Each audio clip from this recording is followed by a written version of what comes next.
السلام علیکم لیدونکو ستړي مشئ په موکړه تازه لاندو مهمو خبرونو ته د پاکستان پوځ وایي د بلوچستان ژوب کې 2 پوځیانو 15 سخت دریځ وسلوال وژل شوي.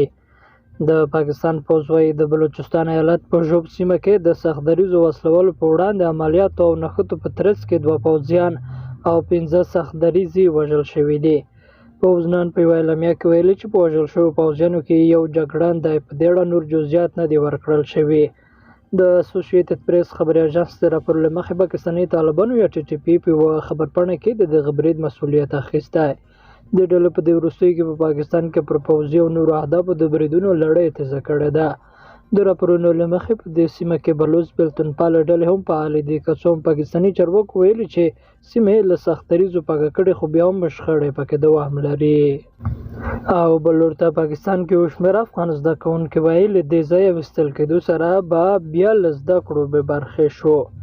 اوسمهال په دغه مرکز کې شاوخوا 450 زده کوونکي په زده کړو بوخت دي چې 250 نجونې دي.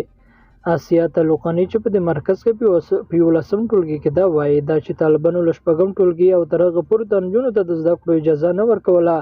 موږ بیرته پاکستان ته راغلو او دا دوهم ځل لپاره مو په آفتاب لیسه کې زده کړې پیل کړې.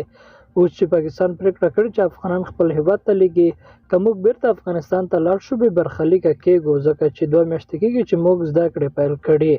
د دغه مرکز یوه بله زده کوونکې فاطمه چې په 1 ټولګي کې زده کړې کوي، هغه هم ورته اندېښنه لري. هغه وایي زه دلته له زده کړو ډېره خوشحاله یم. زه له زده کړو بې برخې شوی وم ځکه چې زه په کابل کې وم او زده کړو ته د تګ اجازه مې نه درلوده. زه ډېره خواشینی یم چې پاکستانیان موږ بیرته افغانستان ته لیږي او یو ځل بیا له زده کړو بې برخې شم. لیدونکو له ملته یوه مننه، ښاد اوسئ.